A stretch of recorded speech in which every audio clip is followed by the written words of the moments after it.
Hello, everybody. Welcome back. Seems that every time I sit down and the camera comes up, I'm fussing with something. I'm Abby Hagyard. This is my tiny corner of the world, and that is the largest printer. that's my brother, the printer. It doesn't take one cartridge; it takes four. And I'm going to assemble a team of people to help me carry it in because it weighs several people's worth of printing. All right, so a little frazzled. Let's get beginning with a sip of something.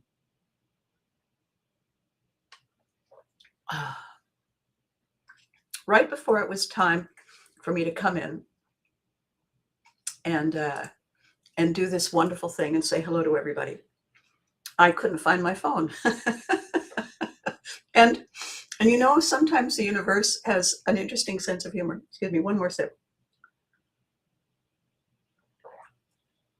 Because good morning, Eddie. Yes, coffee with hot chocolate.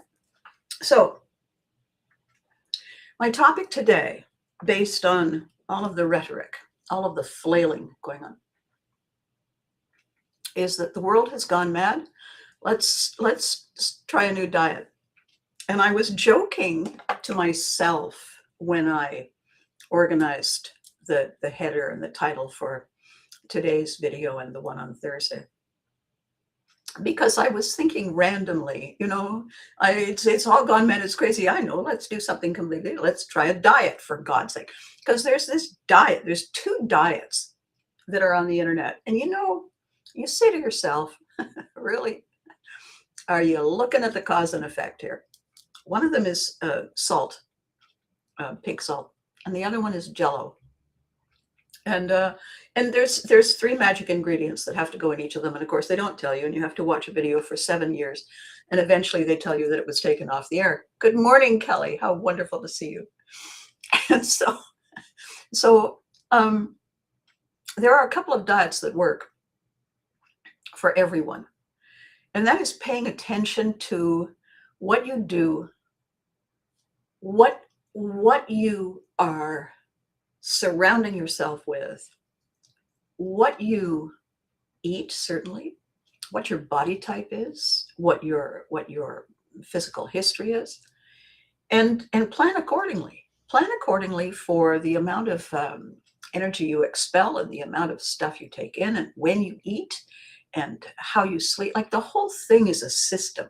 You know, it's not, you can't, it's a thing.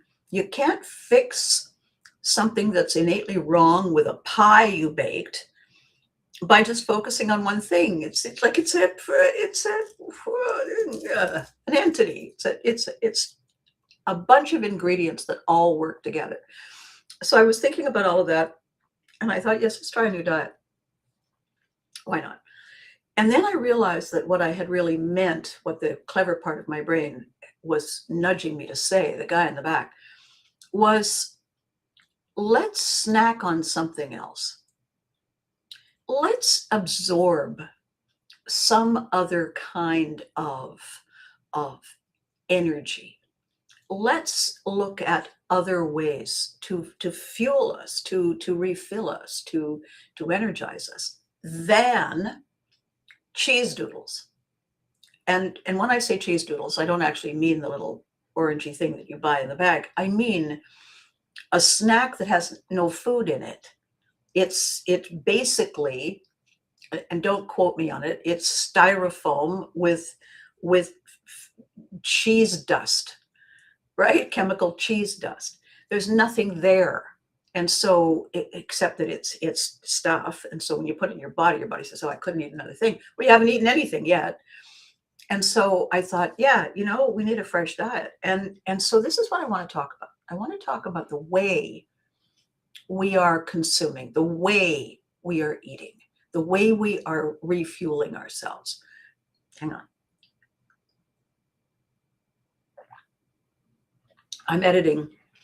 I'm in the process of editing the 7 books that are part of the Pivotry collection. And it's so interesting. You write and you think you have it and you go away and you take off your proud protective author hat and you put on your editor hat, and then you sit down and you look at it. you spend hours saying, well, this is crap, this doesn't work, this doesn't make any sense, what were you thinking? And what then happens after that first rush of self-flagellation and so on is remembering why you're writing it, remembering who it's for, remembering what your purpose was at the beginning. And so I want to start there. Okay. If you begin with the end in mind, which is one way of saying reverse engineering, but if you begin with the end in mind, if you know where it is, if you have, let's not say if you have a fairly clear idea of where you'd like to arrive, what you'd like to reach, and you know where you are, then, my navigating ancestors, the Vikings, would say, and then you create the map. Now, my Viking ancestors didn't have a written language. They had runes, which is basically saying, turn here, go there, don't do that, And a friend of mine many years ago of Norse descent said, they can't catch you in as many lies if you don't write anything down. Okay.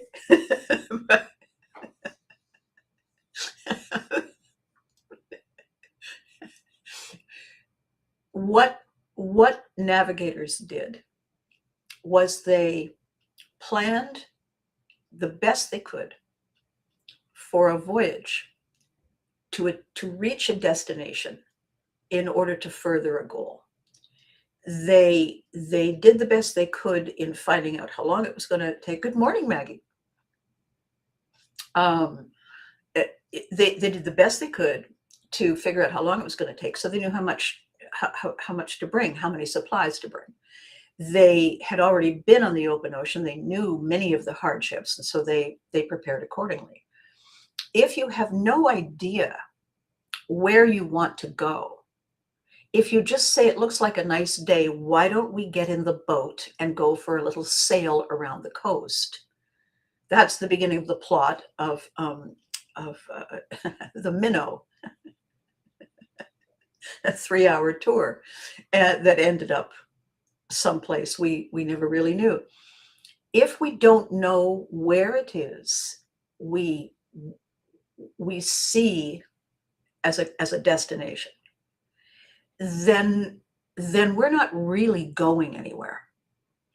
If we don't have a place, if we don't have a purpose, if we don't have something that we feel strongly about, then we're just going to the old swimming hole to go swimming.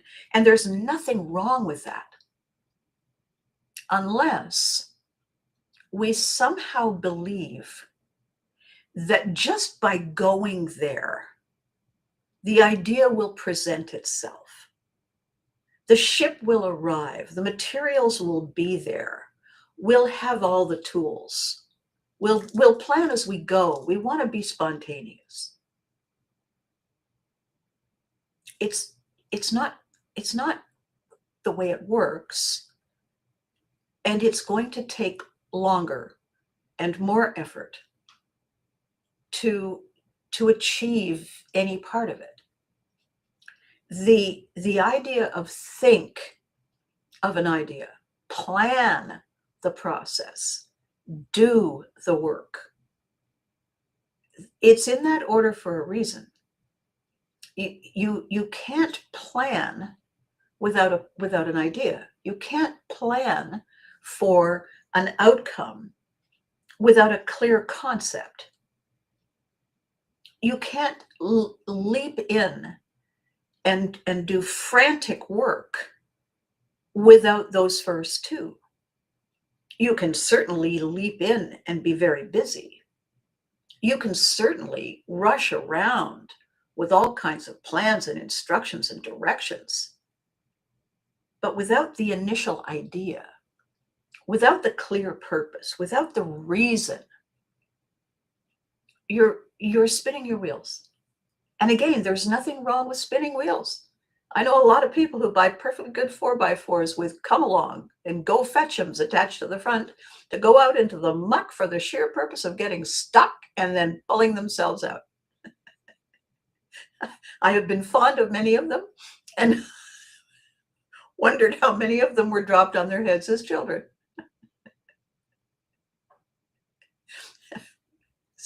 The happiest people on the planet are the ones driving back with the great big vehicle covered all over in mud. Them too. They're all smiling. So what I'm trying to say is people who have nothing to do find things to do. They don't find things that become important. They find things to fill the time because they don't have anything to do, and they didn't really want anything to do because nothing really excites them, nothing drives them, nothing makes them passionate. They can be briefly interested, and we can talk for days, weeks, months, and years. We can all sit down and read my 7 books to understand why we end up that way. And by the way, we do understand why we end up that way. It's very clear, actually. It doesn't change anything if we don't change anything. If we don't own the changes, then we're just drifting along with the tide. We are the flotsam and the jetsam along the side of the river. We have no purpose, no goal. And many years ago, when I was being a difficult child, can you imagine? When I was being a difficult child, my father said a couple of things from his great height, 6'5", and 2 of them, well, 3 or 4 of them actually, but 2 big ones for today that stuck with me. One is, everyone is expected to make an effort consistently. Everyone is expected to show up, and not just show up and say, I'm here, aren't I? But to show up with the sleeves rolled, leaning in, making a difference. That's the first one. Everyone makes an effort. The second one is, life is not a spectator sport.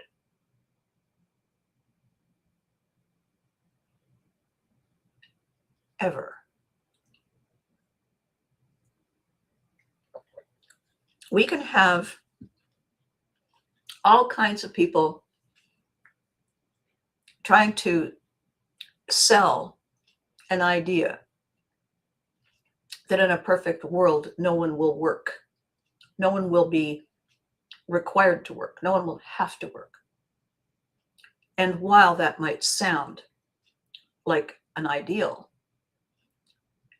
without purpose, we have no purpose.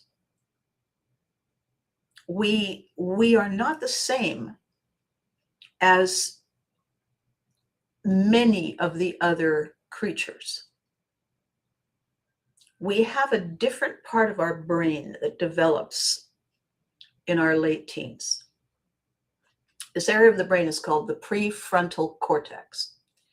And in there is our capacity to understand cause and effect, to connect the dots, to see priority, to understand value, to recognize outcome before action. There's many parts of the brain doing many things. And I know that I simplified. I know that I only talk about the 3 areas that are the key details to understand with this project I'm working on, with Pivotry and motion. There are so many more. However, in this moment, this part, the oldest part of our brain, way at the back, the subconscious brain, the limbic brain, the cave brain, the lizard brain, it is a survival brain.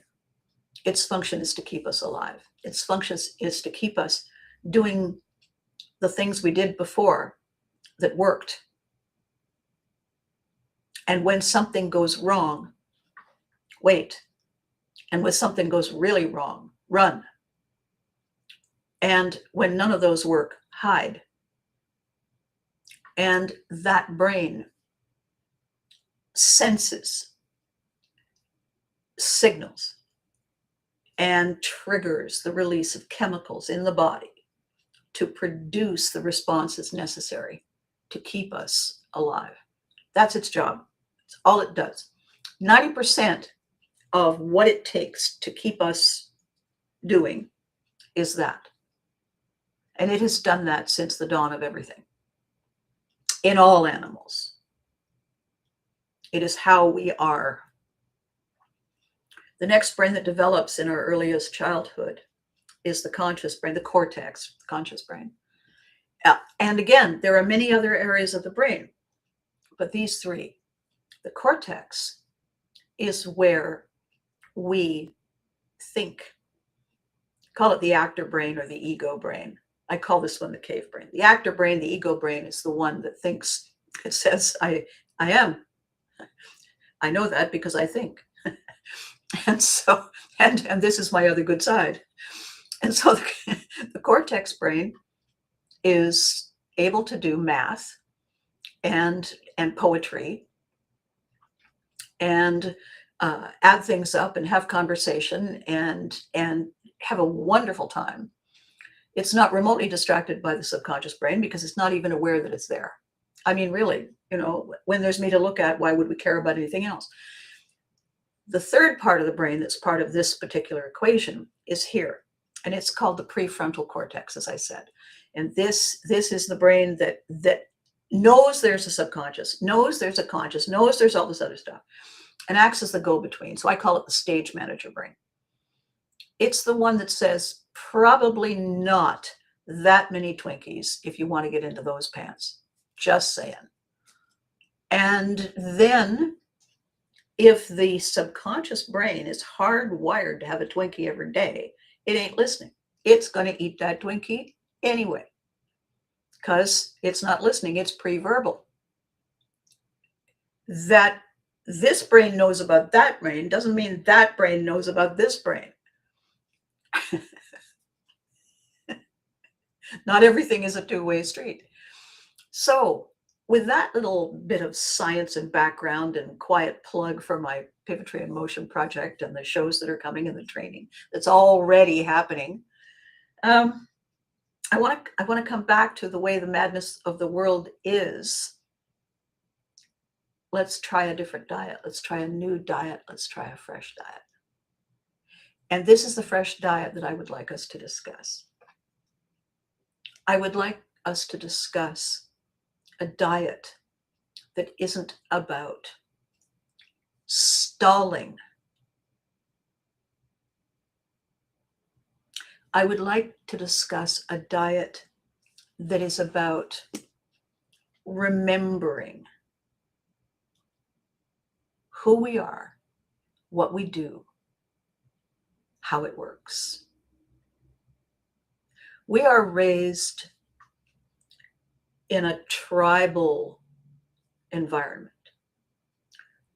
Everything that we learn that is not swallow, blink, and whatnot, everything that we learn by imitating, by mirroring what is shown to us, what is explained to us, what is practiced with us by the people we spend our significant time with.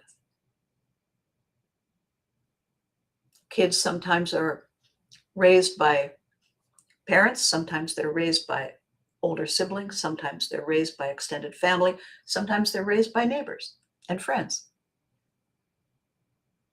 The people we spend the most time with are the people we mirror. their behaviors, their attitudes, their thoughts, their ideas that they share with us, we receive and learn how to use to carve our own path, to guide our own steps. Unless and until something comes along to break that thread. For instance, first big aha when we're old enough to leave home and go to school, or there's a significant family breakup, something significant, larger than, this is how you put goop onto this and get it in your mouth, bigger than that. All of that is hit by that pause button. And someone else, something else teaches us how to behave, how to respond, how to initiate, how to react. We are guided by our guides until we're not. And all of a sudden, when we don't have a guide, when we don't have an instruction book, when we're left to fend for ourselves, we don't know what to do. And so we look frantically for options. We scramble to try and substitute without knowing how to even choose. So we look to voices that sound like our guides. We look to people who we maybe looked up to because they are larger than life. They're famous. So we say, well, they must know. They must know. Otherwise, how would they be famous? Let's listen to them. When someone says, here, get on the horse, ride for 6 days, go to the village, get the information, come back.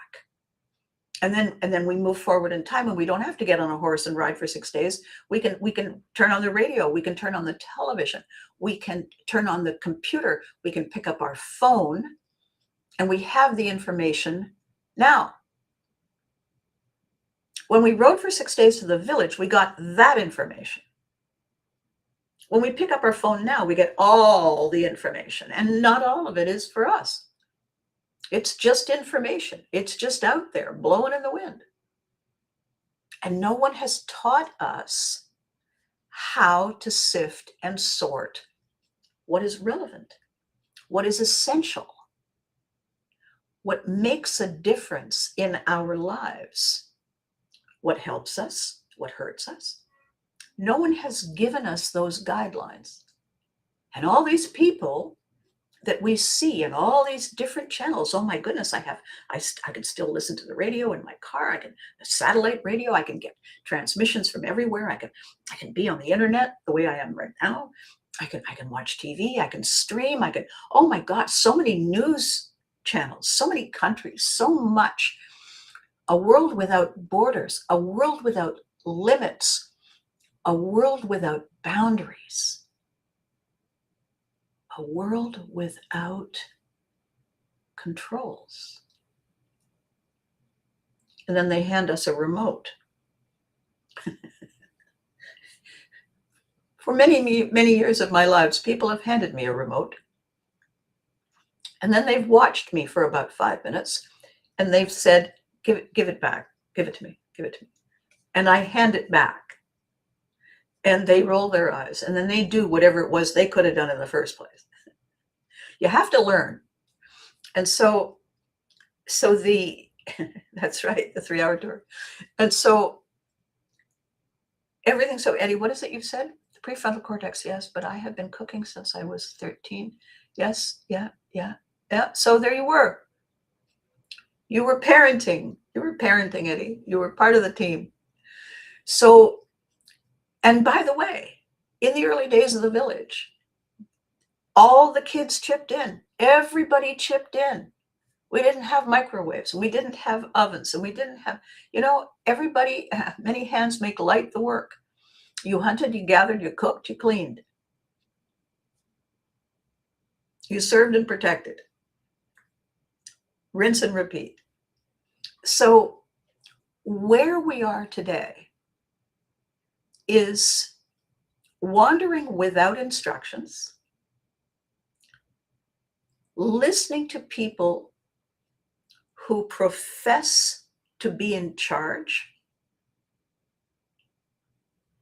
not taking the time to verify their credentials, looking for the shortcut rather than the scenic tour, cutting to the chase to get to the end.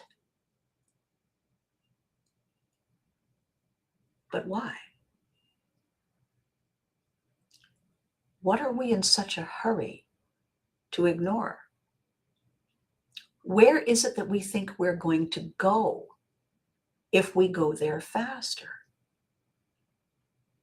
Many years ago, gosh, it's many years ago now, Susan, many years ago, I was working with a brilliant woman who had just a lovely conceptual idea.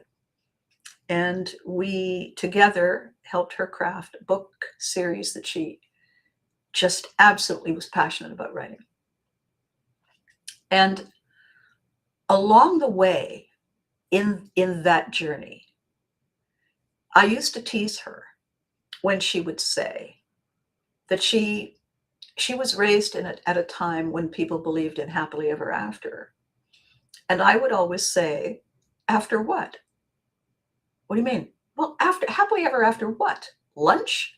Like the princess marries the prince and they all live happily ever after. Really? Well, what happens after the honeymoon?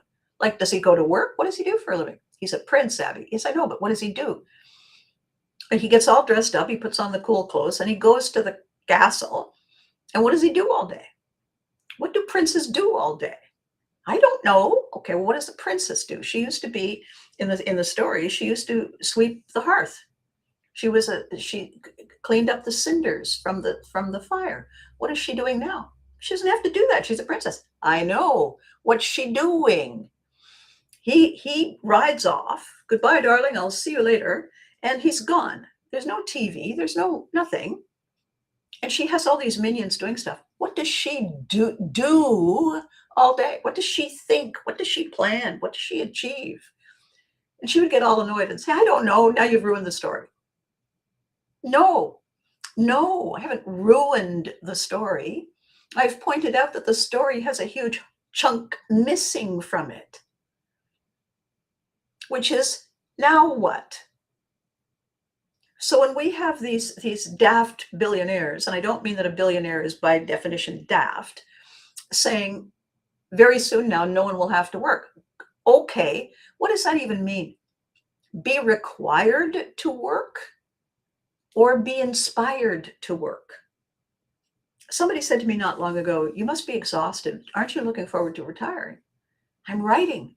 I'm taking concepts and ideas out of my head and I'm putting them on the printed page, and then I'm memorizing them so that I can present them, so that I can entertain and enlighten and inspire people to have a better day than they were having before they came in and sat down. I'm creating an interactive life experience. I'm not a spectator. Neither are you. My audiences don't sit there and say, pass the popcorn. My audiences are involved and engaged on these shows, on these videos. Look at Eddie. What have you said here? Yes, the cooking and the happily ever after, huge plot twist, huge plot reveal. This is interactive. I have said, comment. I can read while I'm talking. I get a little distracted, but I can read and then I can pause and answer and weave it in to this narrative that we're creating, because that's how it works. So going back to all the kerfuffle, going back to all of the world gone mad, let's try a diet.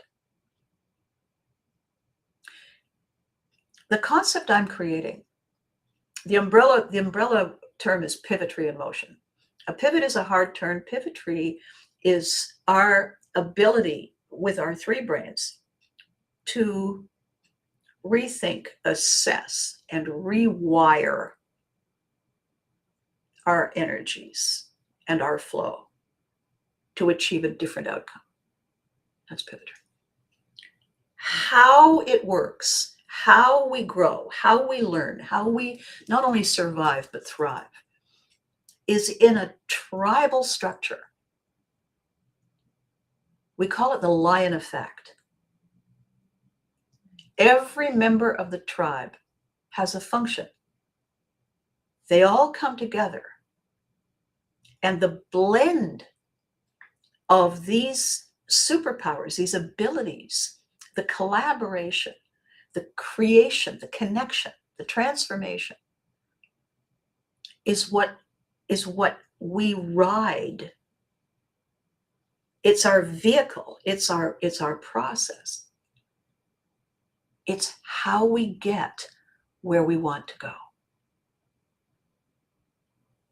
The basic function is survival. Level up, and it's about thriving. It's about growing. It's about evolving. It's about embracing the changes, owning the changes, figuring out ways to have those changes empower us to do what we are and live what we do. It's a transformation of the leadership mindset. Leaders don't lead alone. Leaders coordinate the voices. Leaders coordinate the input. Leaders drive the flow. No one does it alone. The lion effects, the tools we have, and the exercises we do, the routines we create that allow us to rewire our brains and rewire our bodies and make us strong. And by the way, all of a sudden we're back to the Jell-O diet. In order to rewire what it is we do. Huge plot hole. That's right. That's right. I love that. I'll see your twist and toss it in that hole. The concept of the lion effects is like the double helix of our DNA. And by that, what I mean is when you have one coil and you have another coil beside it, and they're working together. The reason they stay together is because there are bridges between the two. So how we define it is that we connect and engage and leverage our inner tribe and our outer tribe. Our inner tribe consists of all the different facets of our personalities, all of our different strengths, and how we have the ability to choose the ones that are the best fit for a moment. When I cook a large meal for a gathering and something goes wrong, one of my other superpowers is my sense of humor, which I rely on as an example. So this double helix of connection and engagement and collaboration and transformation that allows us, that invites us, that inspires us to navigate our path successfully to the places we plan to go and the things we plan to do and be, is something we naturally do because it's wired into us. It's not something that we consciously focus on. And because it's just embedded, we're not aware that we have these abilities. We don't know, and therefore in our ignorance, we don't have the confidence that we can call on these abilities again. We don't even know they exist. We certainly don't know where they are or how to go and get them. So the work that I'm doing here is giving people an opportunity to see these bits of information, see these connections, understand the science, recognize the way the dots connect. And in doing that, give ourselves permission to forgive the assumptions we've made. Let go of the limiting stories we were told. Give ourselves a hug and a pat on the back and carry on with guidance, together, not alone. And the madness of the current world, the thing that is so exhausting, overwhelming, draining, is the number of voices constantly distracting us from these purposes, from these goals. It's dividing our attention, it's dividing our passion, it's dividing our loyalties, it's dividing our ideas. And that weakens us because we're not lone wolves. A long time ago, a very brilliant woman, a therapist who became my client, said, there is a moment when we feel anxious. We're not always aware of it, but there is a moment when we feel anxious because we can feel our muscles tightening, our sphincter muscles, the tightness in our chest, the tightness in our shoulders. The trick is understanding why we're anxious, because it can be anxious excitement. It can also be anxious dread. And that is one of the prices that we pay for the advances in the way our brains connect and relate. And the great analogy she gave made me laugh really hard. She said, if there's a zebra on the savannah and it taps into its 5, 6 senses,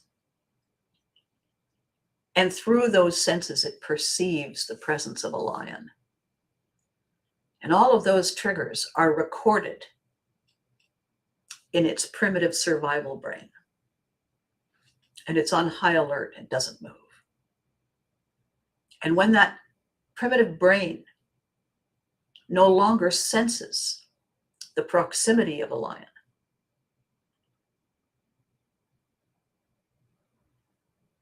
it stands down.